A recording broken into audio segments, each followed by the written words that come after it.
Sports Network broadcast. You can find us on Roku TV, Amazon Fire Stick TV, Facebook, and YouTube. Get all your sports news here first. The daily podcasts are Ken and Ken in the Morning, Lions Talk with Smoking Jeremy B, Wrestling Roundup, The Big Football Show, and more, Shield TV, Lions Villain Report, and Red Zone Rant. The afternoon podcasts are Valhalla, Grosef Sports, WCFL Dolphins Talk, The Cheap Seats, The Bodkin Show, Spirit of Detroit Podcast, and Maniacs. The nightly podcasts are Hallis Hall Report, Frozen Tundra Network, Skull Gang 365, The Huddle Sports Network Open Mic, First and 10 with Foz, Main Event Football Show, Prime Sports World, The Man Cave, Prim and Proper Sports. Spitballing Podcast, Lions Fan Cave Chat, Puckett, 313 Den Podcast, The Guys Huddle, Shots from the Sideline, Let's Talk Sports, The Michigan Truth Sports Podcast, Off the Rails, NFC Northeast, Power Hours, and Detroit Lions News. Make sure you follow, like, share, subscribe, and comment. Hope you like all the shows. Good afternoon. It is Lions Talk with Smoking Jeremy B. That is me, here to talk about a few things that I've noticed. So there's no major injuries. Everybody's coming back. They're using the kid gloves with Laporta, but he's out there working on the sidelines with trainers and also coaches on running and cutting. I saw it myself at camp on Sunday. Hey, all right, we got Brent, Moon, and Moonscar in the chat already. Hello, gentlemen. Darren Ryan in the Facebook side. How you doing there, Vikings brother? That being said, there's no major injuries other than the ones that are out for the year. Our starters are not the ones that are majorly hurt. We got Matt Henry, Paul Jones on the Facebook side, and Fred Peterson. Yes, 5 likes already. Keep it rolling. There's only 7 watching and 5 likes. I'm loving it. I'm quite sure there's likes on the Facebook side already, but we can track what's on the YouTube side easier. But so we have no major injuries, and I want to talk about a certain team that's been in 4 of the last 5 Super Bowls and won 3 of them, as in Chiefs and Patrick Mahomes. Their coach Andy Reid every year plays their starters in 2 games every preseason. Why? The preseason game snaps mean more than the practice snaps. They don't even do the joint practices. Yet, they do have minor injuries and everything else. But at the same time, they make it all the way to the playoffs every year. They were in the playoffs the year they weren't in the Super Bowl. Matter of fact, they were in the AFC Championship game and lost to the Bungles, who lost to the Rams. So that means they've been in the playoffs every year since Patrick Mahomes has been a starter. Andy Reid has had him play in the preseason every year. Why are we as Lions fans so scared for 2 series in this game to be just like them, to take that next step, to be a playoff team, a perennial playoff team, and play our starters in a game? I don't understand the fear. I understand injuries happen. It's a part of football. Waymo of JMO, what's up, Davey? Good to see you. This weekend is game day. Go one pride, go Lions. It takes more grit. And Yoli, of course, top fan on the Huddle Sports side, says, "Good morning, my friend." But if we want MCDC to make this evolution with the team, I think playing in the preseason is the knock. Is exactly it, Fred. Knocking the rust off a little sooner. Now, if you don't want to put Goff out there and St. Brown, but have the starting O line out there, have David Montgomery out there, Vaki and Reynolds, I'm all good with it because they already said Gibbs isn't going to touch the field in a game again until week 1. Replying to Darren Ryan. Hi, Purple Boy. But They've won 5 of the last 3. They've been in all 5 playoffs. They went to the AFC Championship game all 5 years. Think about that. All 5 years they've been in the AFC Championship game, and they've won 3 of them. So, I guess I don't have that fear as much.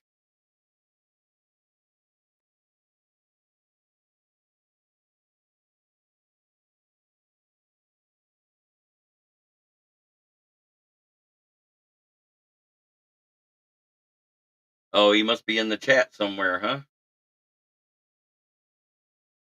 Let's see. Oh, I blocked him. I can't see his comments anyways.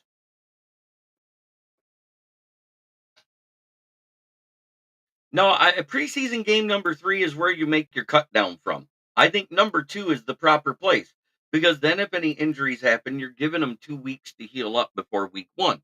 I think, I don't even see Jeremy Belrick Jr.'s comments anymore. I blocked him. I officially blocked him on YouTube. So he can comment all he want. You guys will see him. I won't.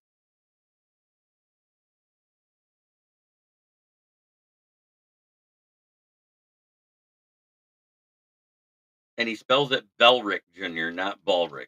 Ballrick is my last name. Preseason is just for lesser players to get some film, is what Rogers said. Plus, we won't have preseason after next year when we go to 34 game seasons. Yeah, that ain't happening. There at most it'll be 18.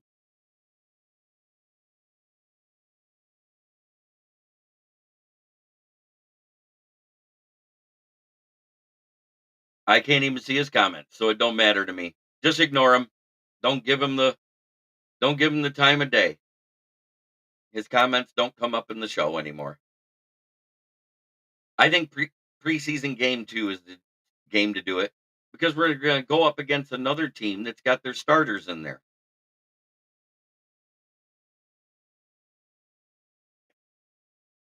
So, that being said, who are you interested in watching this weekend? Oh, yeah, they've been talking about that for months now. Ian Rappaport put that out there about a month and a half ago. It's been kicked around by everybody. They're talking an 18-game season, 2-game preseason, which means you play them in the first game and evaluate talent in the second game and cut them. And they're talking about making it so the off season actually starts mid-June. No OTAs, just straight training camp and then straight to the preseason. But yes, 2 bye weeks, and I think it should be right there in the middle. I think the 2 bye weeks should be in the middle. Hear me out on this. 18-week season, right? Week 10, make it the Pro Bowl. Week 9 a bye week, week 11 a bye week. You can end the season right on President's Day because the Super Bowl will be played that Sunday every year.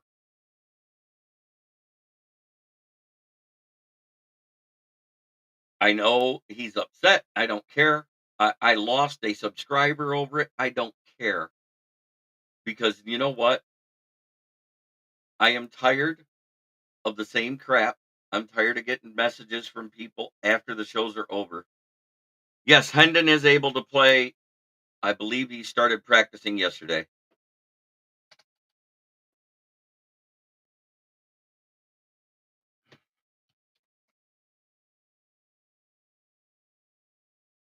Yep, just report him. That's all you guys got to do because I already blocked him. It's good. That being said, who are you interested in watching this week? I think it's Sion Vaki. I want to see if he continues being better than Reynolds. I want to see more of Hendon Hooker. You say just slide this time, but I don't think he got the concussion from that. He got the concussion on the sack where he was taken down by the face mask. That's the only play I really saw where he initiated contact with the helmet. So there wasn't any contact with the helmet on the run.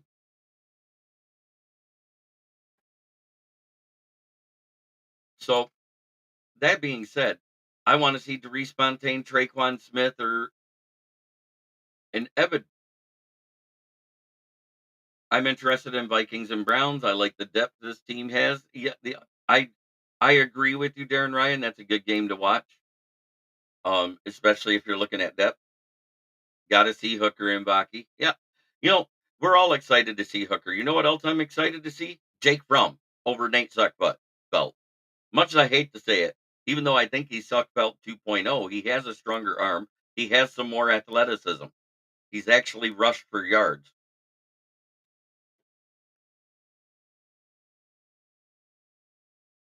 Right, exactly, Fred Peterson. Because if you remember right, we sent Craig Reynolds to waivers last year in the 53 man. I also want to see more of Ennis Rakestraw. He will play this weekend. I'm excited to see Dallas Turner. Yeah, yeah. Well, he's your number one guy right now, and I get it. I'd be excited to see him too. You also got Jonathan Grenard, who's also a capable defensive end. So you've got your bookend set. I'm interested in seeing Davenport.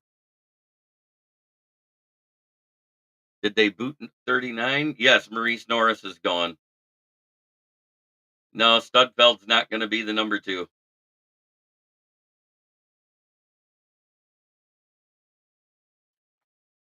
Number one, Jake Fromm has a stronger arm. He's more athletic. I canceled my subscription to Netflix after that season. I liked him in Hard Knocks. He came in, he played hard, he was good whenever Swift was off the field, which was often. So it is what it is. I really want to see Broderick Martin and Levi in the middle together with the twos.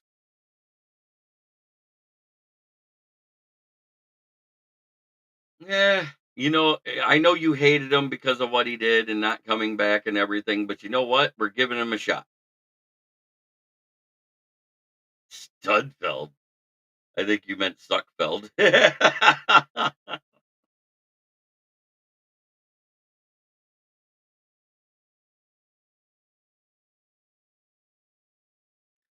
And Dan Campbell specifically said he wants to see one of the other guys. You call him Suckfeld, I call him Studfeld. Well, he sucked. That's why, and he sucked ever since before he got here. I called him Suckfeld on the day we signed him. So, yes, Broderick does look a damn tank, and I was talking about that when I was at the drills. I know. I hope he balls out for us. I'm not gonna lie. I don't expect it, but I hope he will. But when I was at the camp on Sunday, they did some one-on-ones with the offensive line, the running backs, linebackers, and the defensive linemen. And Broderick Martin was up there, and he went up. I can't even remember who he went up with. Hello, Ralph Williams. Good to see you, brother. Thank you for sharing last night's show. Wingo is earning the respect of the coaches. They love his effort. Yeah, but his effort has to equal something on the field or mud field. Yeah, that works too. But Broderick Martin's rushing in, the lineman's trying to stop him, and he just blows him over. And Hank Fraley was the one pretending to be a quarterback at the time. He literally runs out of there. He goes, "Dude," grabbed the assistant. He goes, "You stand here. You're younger and more athletic." He almost killed me. Dude, at this point, holds teams at a gunpoint for a payday so he can ride the pine. Well, right now, he's looking like our starter. He's actually done very well in camp. So I'm happy with him so far. I want to see it on the field. Moonscar Blade. Yes, sir. Good to see you, brother.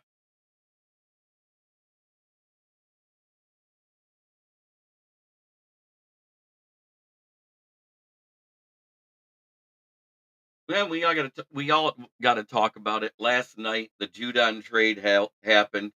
The Lions were in trade talks early, but they broke down because we don't have a 2025 third round pick.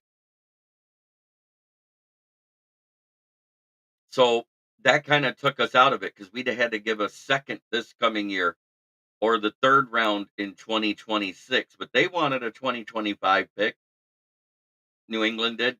And that kind of took us out of it because immediately after you trade for him, you got to re-sign him. And I know Raheem Morris is playing a little bit of hardball there, but he's the coach, not the GM. I want to hear what the GM says of Atlanta about this. He said, I want to see him play a little bit before I give him some money. Um, he's not happy playing for $6.5 million. And here's what I'm saying. If the Patriots would have came out during free agency, like at the very beginning, and said Matthew Judon was on the trade block,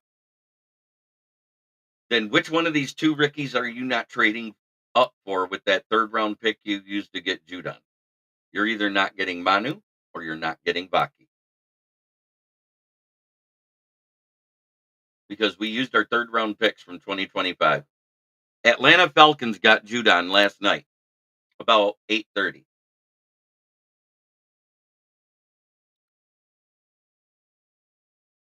And I think that's a knee jerk reaction because they screwed up and took Penix instead of taking Dallas Turner or Jared Verse at 8 because that's who was rumored to them. But at the same time, it came down to the last two teams in discussions was the Bears and the Falcons got it. I'm glad it wasn't the Falcons because we would have never heard the end of it here in Detroit land. It the Bears got Judon. There's not a lot out there in free agency that is better. I mean, there's Julio Jones coming off the couch, uh, Slant Boy from the Saints, who I don't want because he's injury prone. Juju Smith Schuster, he's washed. Um, and there's a couple other guys here and there. I wouldn't mind taking Corey Davis off the couch because he's saying he wants to come out of retirement. I would like to see Corey Davis. Yeah, I think that makes their defensive line a lot better having Judon there in Atlanta. But they're still missing a true number two corner there.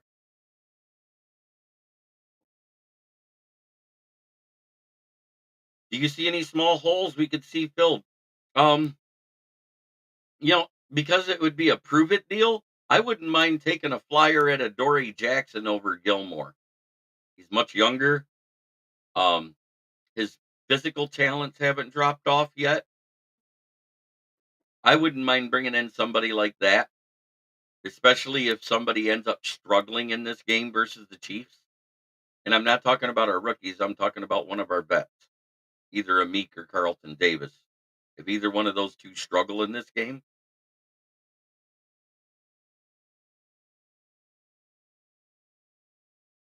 I think Davis still, though older, able to be a high caliber player. I say wide receiver. Exactly. You put Corey Davis in this lineup, you don't need DPJ to be all that in a bag of chips. You just need him out there for run blocking plays and to be a decoy in the deep threat because he is fast. He just doesn't get separation, but he is somebody you got to cover. And he does know how to make contested catches. We just haven't seen it yet. We haven't seen him step up. And I think that's more of what that whole speech about the 3 and 4 position in the wide receiver room was directed at is DPJ not showing up as enough.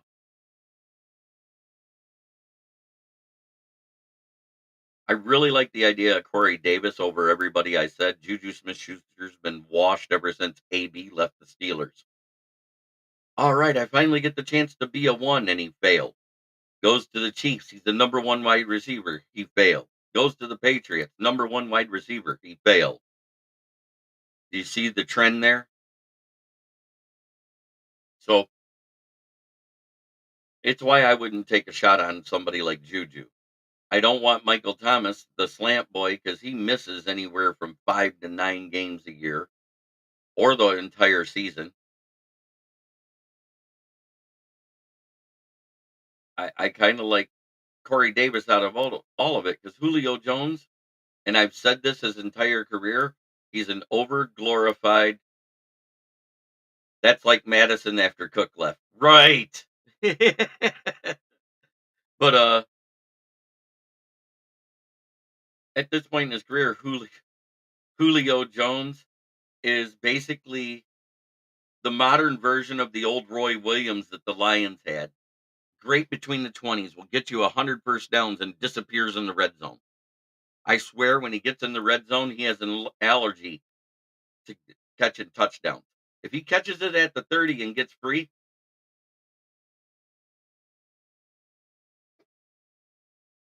he's fine. He'll get you a touchdown. But once he's inside the 20, he's straight dog crap. It's kind of like Kyle Pitts for Atlanta. Look at what he's done his entire career. His 2 touchdowns have all been run-ins from outside the red zone. Inside the red zone, I swear that guy's hands blows up like balloons and the football bounces off of him. Juju is like Marvin Jones or Kenny Galladay. You're absolutely right. Alex Madison is a capable 2, but he's not a number 1. I said that last year for you guys. Uh, he's just not that guy. He doesn't have that ability. And after Cook left, it exposed him.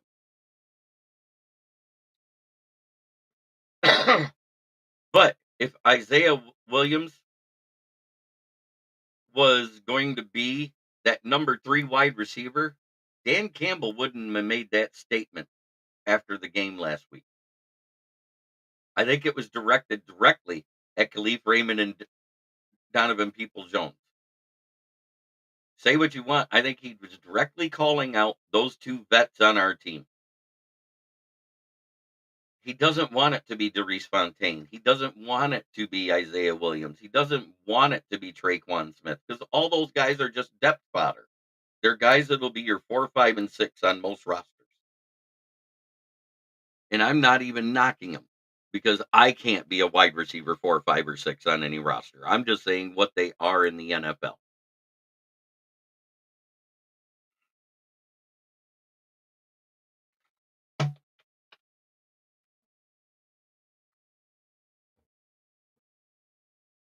When Cook was here, he'd go down and he'd have bursts in there and acting like he was ready for a step up, but in reality, he wasn't. Yeah, it was kind of the same thing with DeAndre Swift for us. We went ahead and traded away, tried to trade away on Johnson, but ended up waiving him because Adam Schefter broke the news that if we didn't get a trade partner, we were going to waive him before we even put him on the trade block. So that ruined it. So we just waived him. DeAndre Swift had games where he looked like he was the best running back in Lions history since Barry. And then he'd have games where he just completely disappeared and go down at first contact. And then he'd get injured. Um, and that's what I've been trying to warn Bears fans about, and they don't get it. If you look at what Philly did to keep Swift healthy last year, in the games they used him a lot, they benched him the next game. He didn't even see the field. He was there, he was dressed, but he wasn't on the field. He was used sparingly, like maybe 1 to 4 touches. And then the next game, the 2 or 3 games down the road, boom, he has another great game. Boom, they hide him again. Uh, I actually agree with that. Isn't Dalvin Cook still a free agent right now? I mean, because if Dan Campbell had faith in Derice Fontaine, Traquan Smith, or Isaiah Williams, he wouldn't have said he wants somebody to step up to be the wide receiver 3. And I'm just going by coach speak here because that's one thing Dan Campbell has been so adamant about is being transparent on what he says. But Hooker has been on the sidelines working out with regular coaches, doing individual workouts. He can't work out with the team until he clears concussion protocol. They expect it's going to happen sometime today or tomorrow because he's looking great out there. Basically, they give him a coach, a wide receiver, and him, and he's just out there playing catch with them. Yeah, and he's meeting with Kansas City today, and evidently, from what I understand, Stephon Gilmore asked for a lot of money because Minnesota let him walk out the door, and the Tennessee Titans let him walk out the door. So he evidently he thinks he wants to be paid like a number one to number two cornerback, and he's really not. He's a great vet leader at this point in his career, but he's not that guy anymore. He doesn't have those one-on-one skills like he used to have. And he's a big reason why Deron Bland stepped up and got a lot of picks because Deron Bland had to back him up in man coverage. He was decent in zone coverage, but not in man coverage last year. And I understand Flores uses a lot of zone because it's a zone blitz type format that he uses. He sends the house 5, 6 guys at a time, and everybody's in zone, and that might work. But at the same time, I think he'd want to be a number one, and you guys have a number one right now, I believe, at corner. So I don't think he'd be your one. I think he wasn't happy being the two at Dallas. He wanted to be a number one, and he expected to be a number one because he's a vet. It's kind of like the whole thing with Tannehill. 6 teams talked to him. 6 teams interviewed him. The next day, 4 of them traded for a backup quarterback. The other 2 teams signed a backup quarterback. It it's very telling. And Ryan Tannehill has came out publicly and said, "I am looking for a starting opportunity. I am happy to sit at home with my family until I get one." So the Tannehill talk about being talked to for a backup should stop right there because he literally did a press conference and said these words.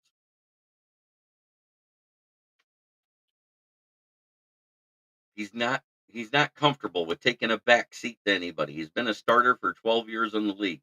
Granted, he hasn't been a very good one, and he got his last extension on the back of Derrick Henry.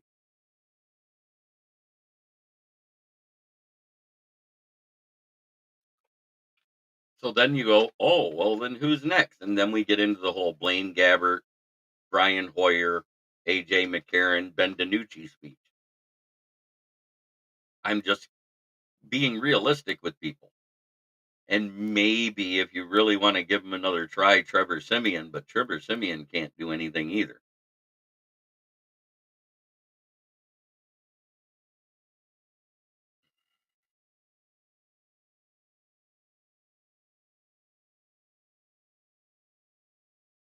Right. I understand Flores is your favorite coach. And if you guys have a bad year, there's a chance you guys may end up with Flores as your head coach, which I don't think that would be a bad idea. I understand you have all the weapons and everything else, but you're lacking the one thing key. Um, your O line play is good to average, and I'm not trying to knock it. That's good. It's a good thing to have that problem. The problem is you've got a has been as a quarterback this year with Darnold. Could he resurrect his career? Absolutely. Will he? That's another story.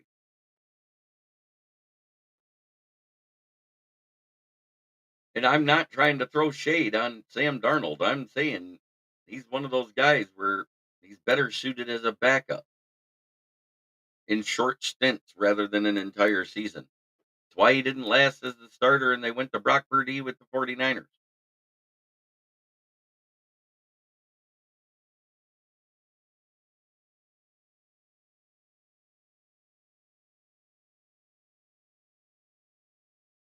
Interior O line is a problem, D line is an issue, and QB play. Okay, fair enough. I think you're lacking the second defensive tackle, right? Since Tillery went down. So, and I think that's where you're lacking in being short on corners. Oh my God, you guys have had the worst luck with corners this year. I don't think Sam will turn it around. I agree with you, JB, about him being a backup. Moonscar Blade says the Magic 8 Ball says outlook doesn't look good on Donald.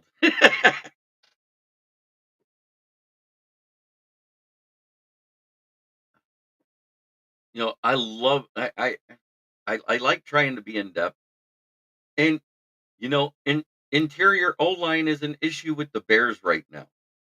That's why I don't get where they're so high that everything's going to be so great with the Bears. I understand their defense is good, and I'm not knocking it. I understand their wide receivers are good to great. I'm not knocking it. But one is an unknown because we don't know what he'll do when the lights are bright. The other, he had one healthy season in the last 5 seasons. And the other guy is pretty damn good in DJ Moore. Damn near great. I'm not going to knock him at all. But at the same time, if that interior O line plays like the dog shit it did last year, I don't expect much more out of the Bears. And when Sam was at Carolina, DJ Moore had 1,000 yards, so anything is possible. You know why DJ Moore had 1,000 yards? They didn't have anybody fucking else. That's all they had. He had to be a one read quarterback. That's it.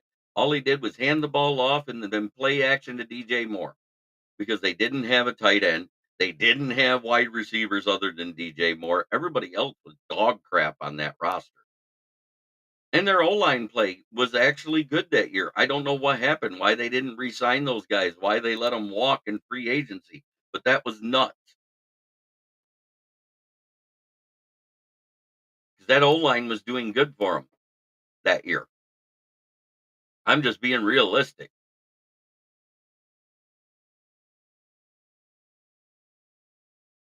But trading DJ Moore and 2 first-round picks for a first-round pick,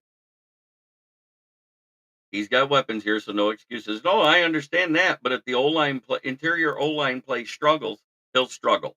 That's my point, Darren Ryan.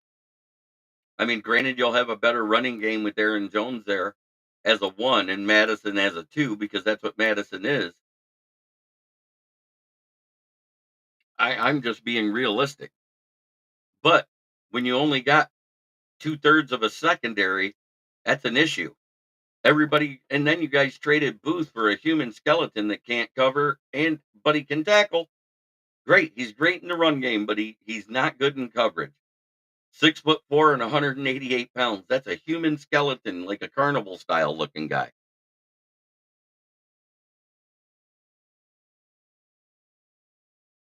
And as soon as we signed Isang Basie, the corner we signed just the other day, Booth did need to go. And I warned you, I thought he was overrated and drafted too high that year. Because we talked about the draft after the draft was over. Because that was the Hutchinson, Jameson Williams, and then you guys got Booth and Lewis Seen, correct? That was all that same draft? Because we talked about him. Or did you guys just get Booth last year? I can't remember. Yeah, I agree with you. I said thank you to your GM for giving us the 12th pick because I knew Jameson Williams was injured. I knew he wasn't going to be anything the first year. I knew he might not be anything the second year, suspension or not, even prior to that. I was interested in his third season, 100%. That's what I said right off the rip. I want to see JMO in his third year because that'll when you'll know if he's that guy or not.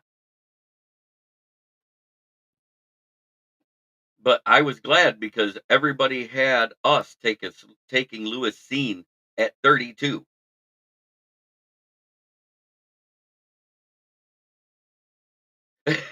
I know. I know. But then you wouldn't have got Jordan Addison, but then you wouldn't have a guy who gets arrested every offseason too. So there's that. I'm not trying to throw shade. I'm just speaking in factual stuff. But with you having Justin Jefferson, Will Vogue's 18 in there. Hello, sir. Good afternoon. Good to see you, Will. Thanks for stopping in. I know you're on break or your lunch and just getting off of work, one of the two, because you had to be up at 7:45 for work this morning. That being said, this has been a great off season for evaluating the talent here with the Lions.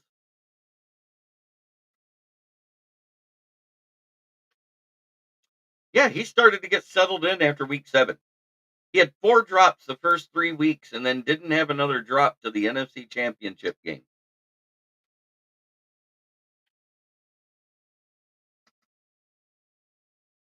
Not true. I'd draft Addy to be the slot wide receiver free, but that's my Madden GM mentality. I get it.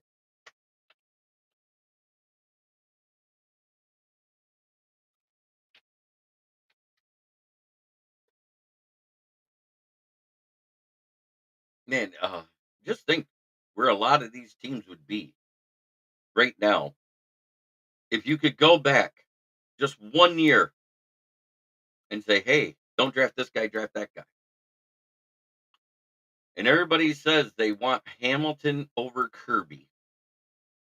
But yet, if you look at the stats last year, QBR, snaps, interceptions, tackles, and everything else, Kirby is right there on Kyle Hamilton's level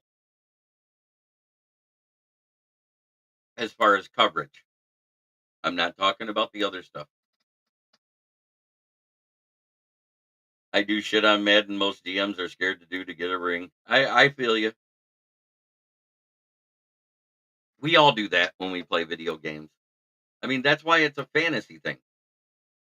You get to be the GM, you get to make the picks, you get to do all that stuff. You get to trade the pick away when you don't want to pick that early because you don't like the talent that early in the draft. That happens all the time. Or you sell the farm and trade up to get that guy. Ken Catalone, I'd love that. Kevin King would be flipping burgers. I hear you, brother. And TJ Watt would be a Packer. Tell me I'm wrong.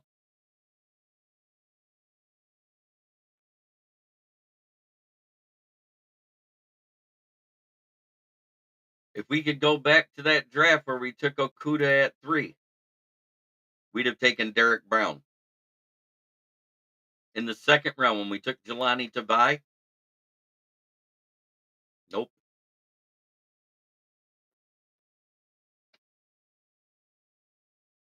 You can't make this shit up. It's all about getting a ring, and these motherfuckers are scared of winning mentality. I hear you. Um, a lot of GMs are, but at the same time, you know,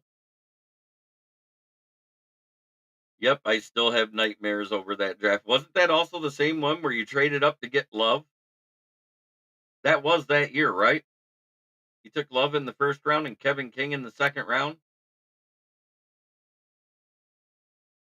Oh man, it is time for me to play my promo now. I promoted the network. Now it's time to promo the channel. Here locally in the community, make sure y'all go check out Meat Cat Body by Jeremy Campbell.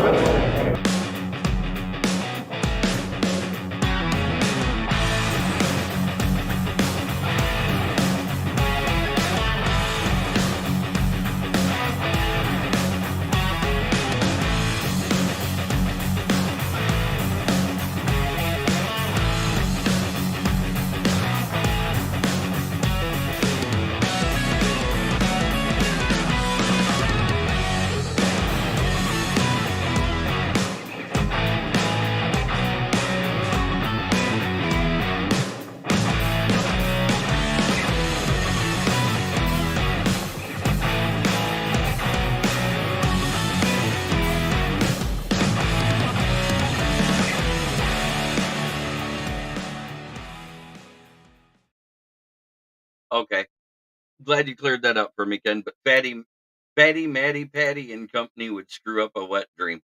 You're not lying there. I mean, think about it. That year that TJ Hawkinson came out, why did the Lions draft him at 10? And it was for the exact reason I said.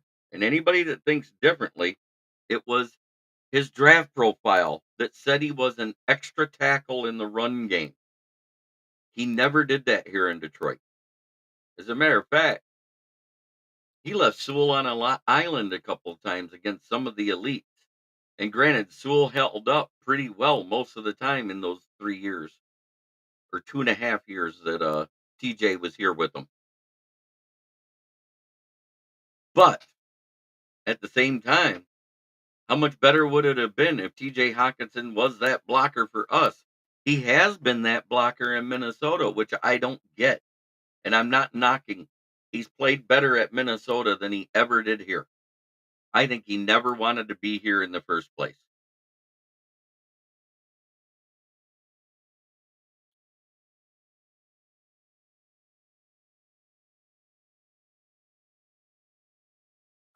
I just listen to our coach talk. I read into things. I read the quote sheets from the pressers. It's nice that the publication I write for gets those for the Jags, the Dolphins, and so on. It makes it so I can be more informed about other teams. I would love to get it from every team in the NFL. He was drinking the Flint water while he was there. That's Awesome! awesome.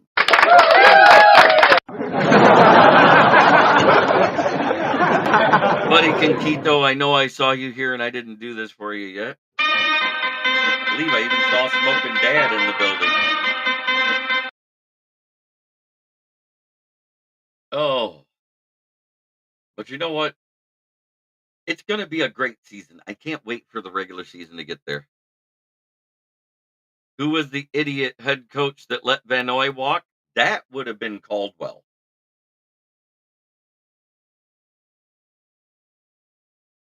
Yeah, Hawk was whining about how the Lions are winning and they are not. No, we started winning as soon as he left the team. It was a combination of three things that happened that week. Remember?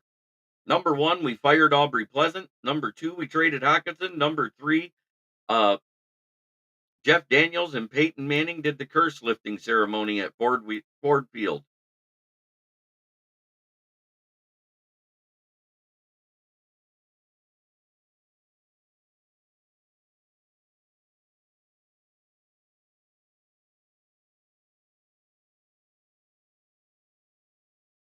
Great music. I think I saw Smoking Dad, the resident retired DJ. But at the same time, it was Mayhew that was the idiot that drafted Van Noy, a 3-4 linebacker, for a 4-3 defense. That was the same year that we signed Haloti Nada. I thought we were making a switch, and we never did. Yeah, but for now, it's the curse of the forehead. Thanks there, Ken. Not every guy is blessed with hair because not every guy needs to have a solar panel for a sex machine. LOL, you're right. A whole lot of stuff was going on then. And that same year we drafted Van Noy, we also drafted Zach Follett, the guy who made Julian Edelman almost become mentally challenged with that special teams hit.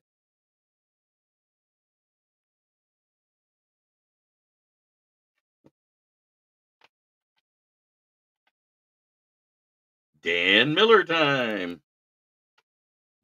Yes.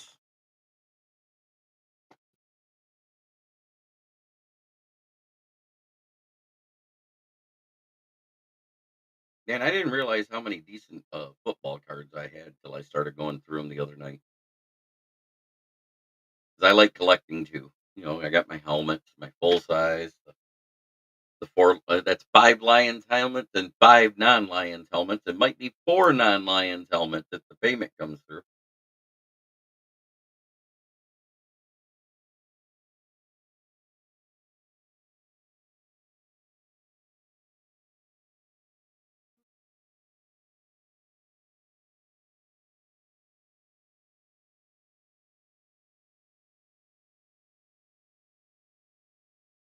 Tigers are on a 2-game winning streak. They won 3-2 last night over the Mariners at home.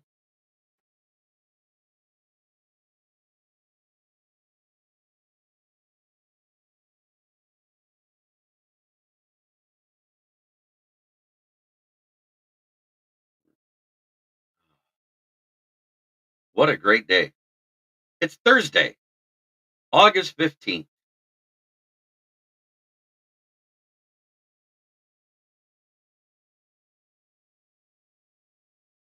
That's awesome.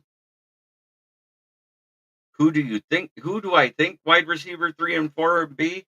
Much I hate to say it, it's probably going to be Khalif Raymond and whoever wins it between DPJ and Derice Fontaine.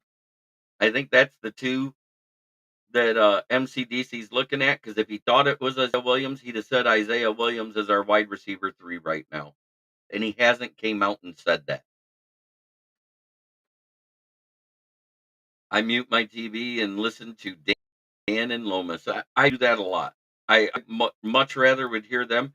This week, I believe, because it's a home game, we get to hear Golden Tate for the first time as an announcer because he joined the announcing crew at Ford Field.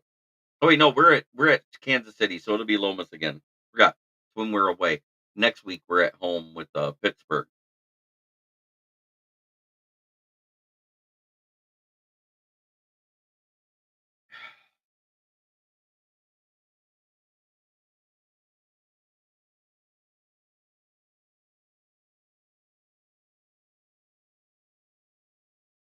You know, I want Mikai Wingo to be good just like everybody else.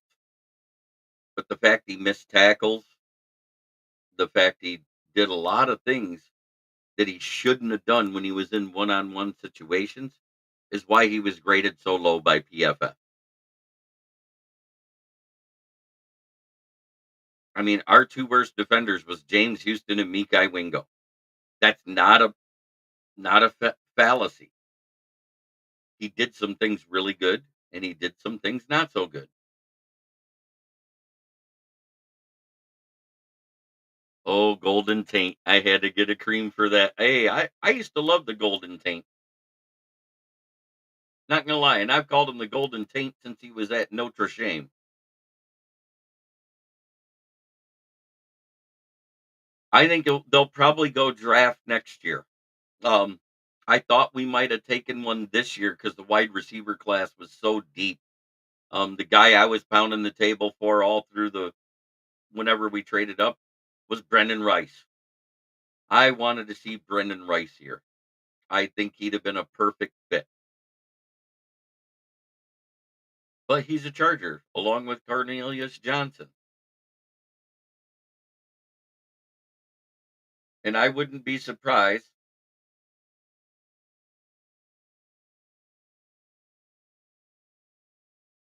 if you see those two on the field.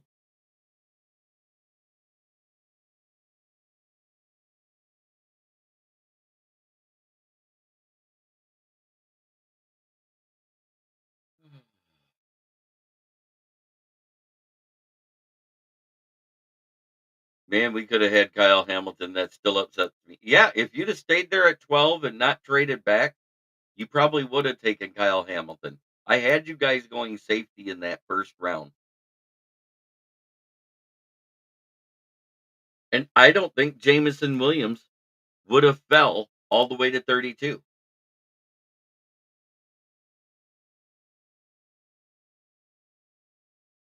Yep.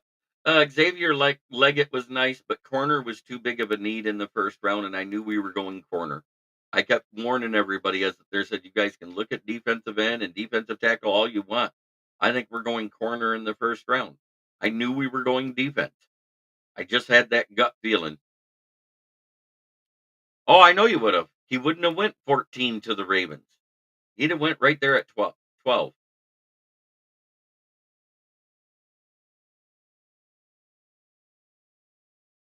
No, Carolina got Xavier Leggett when they traded up with the Bills. And because the Bills had their second pick overall or first pick overall in the second round, they were able to get Keon Coleman. And I think Keon Coleman's going to be better than Xavier Leggett or Xavier Worthy, which is the two teams that traded up with the Bills to get up into that first round. And Xavier Leggett's looking good, but he's got the same problem I called out in his draft profile. He tends to catch with his body, and defenders are able to separate the ball from him when he tries a high point because he takes bad angles. He needs to learn to catch more with his hands than his body.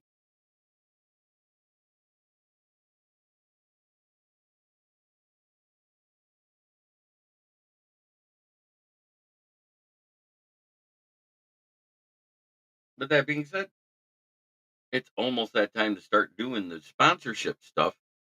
And I got Darren. I think I should send this picture to you so you can use it in your Viking show because I think this should be your first unpaid sponsor, just like it's mine. It's FTP. Put it in the chat, y'all. Y'all know what it stands for. It's fuck the Packers.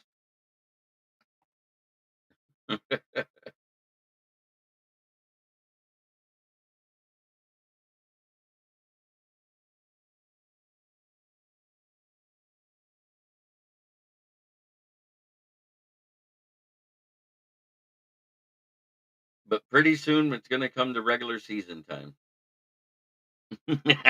There's Fred. Yes. Do you want that picture sent to you there, Darren? Because I'll do that for you. That way you can load it in your StreamYard. I wonder who Brad will get this year. FTP.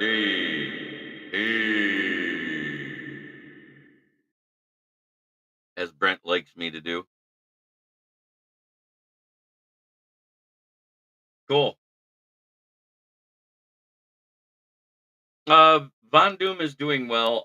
He has another torn rotator cuff, so they put him on light duty, but he still has to do his job. He just gets to do it in a better situation.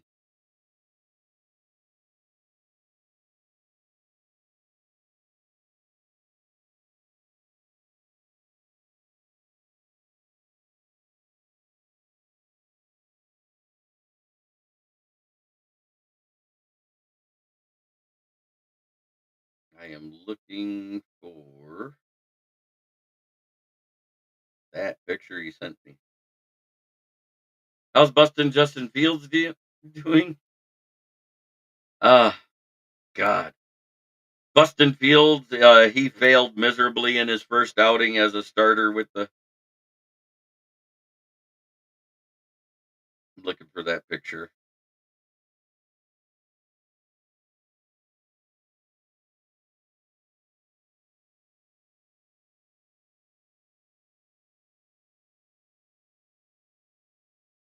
But it looks like Russell tell him to quit jerking it. Yeah, I know. I told him that, but he's got a wife. He ain't doing it.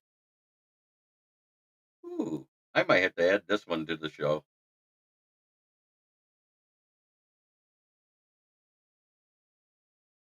That was pretty good.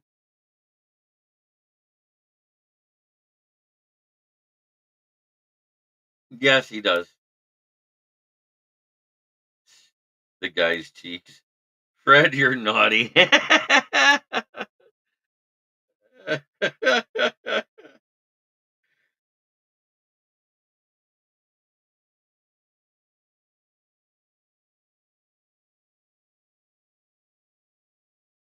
Oh man.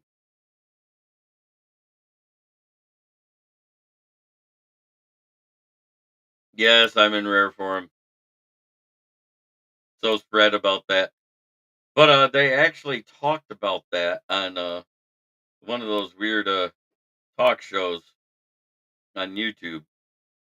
There is a way to pull on it and make it bigger.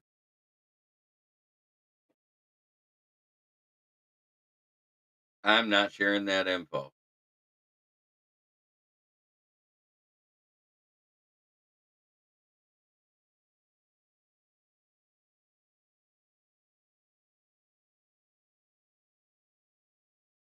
Yeah, I hear you.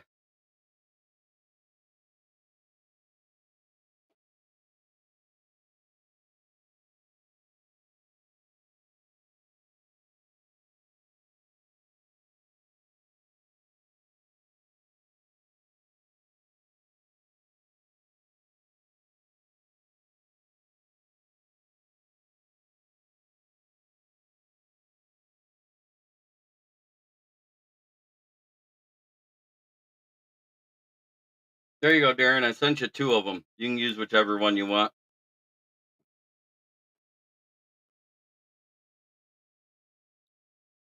But tune in tomorrow, as it is Fuck Your Feelings Friday. It's where we're going to talk shit because we can. Because guess what? Every podcaster needs a day where all he does is talk shit. And now they have a purse-toting nail painter who cries in Ma's arms, who grabs microphones and says, "Go Bears."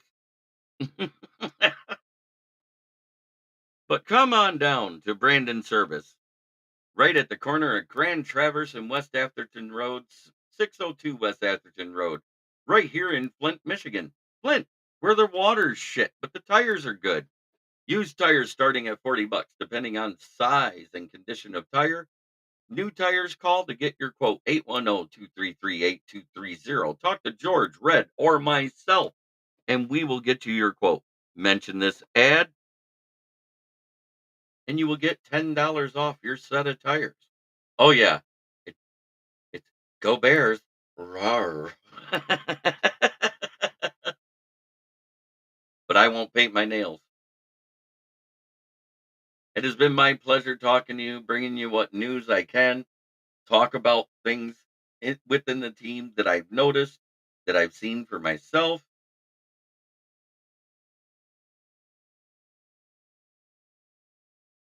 But I finally got rid of it. Rob Haspels will be the owner of a signed photo of Irv Smith Jr. catching a touchdown pass. His, I think he is one of his four in his career as a Viking. He might have caught more than that. I don't remember.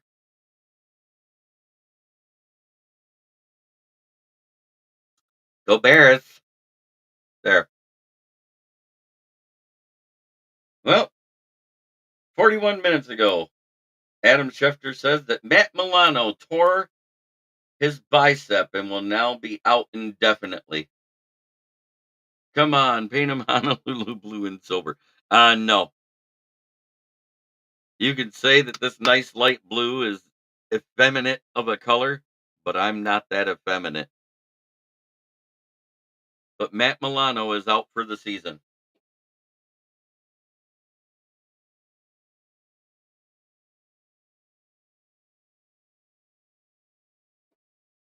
The Bills just keep taking hits to that defense.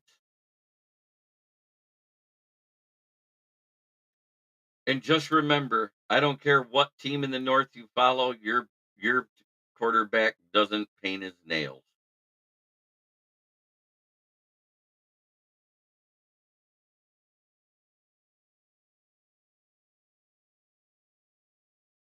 No, I'm not saying go Lions like that.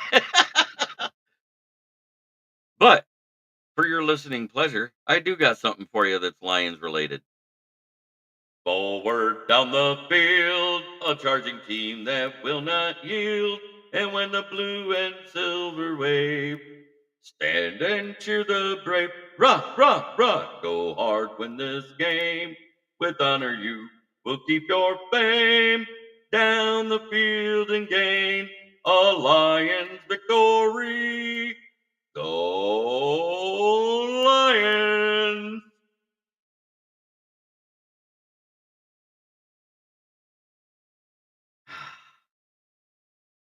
Have a great day, everybody. Tune in tomorrow at noon for Fuck Your Feelings Friday. Fuck the Packers and fuck the Bears too. Unless you're Caleb, then you'll say, fuck the Bears.